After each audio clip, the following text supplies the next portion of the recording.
1 year பேபிக்கு morning afternoon கொடுக்கக்கூடிய food தான் பார்க்குறோம். அதுக்கு அளவாக கொஞ்சம் பருப்பு எடுத்து அதை தண்ணியில் கொஞ்சம் ஊற வச்சு எடுத்துக்கணும். தண்ணியில் ஊற வச்ச பருப்பை நல்லா கழுவிட்டு நான் வந்து தக்காளியை அரைப்பழம் சேர்த்துருந்தேன்.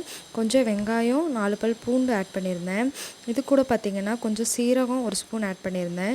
மிளகு பார்த்திங்கன்னா 7லேருந்து 8 மிளகு அளவுக்கு நம்ம சேர்த்துக்கலாம். வெஜிடபிள்ஸு கேரட் பீன்ஸ் 2 வெஜிடபிள்ஸும் நான் ஆட் பண்ணியிருந்தேன். ஆட் பண்ணி விட்டுட்டு நல்லா கலக்கி விட்டுக்கோங்க. தேவையான அளவு உப்பு ஆட் பண்ணிக்கோங்க. கொஞ்சமாக மஞ்சத்தூள் ஆட் பண்ணிக்கோங்க. நான் வந்து 2 ஸ்பூன் அளவுக்கு நெய் விட்டுருந்தேன். அப்படின்னா தான் உங்களுக்கு வெந்து வரப்போ நல்லா மசிஞ்சு வந்திருக்கும்.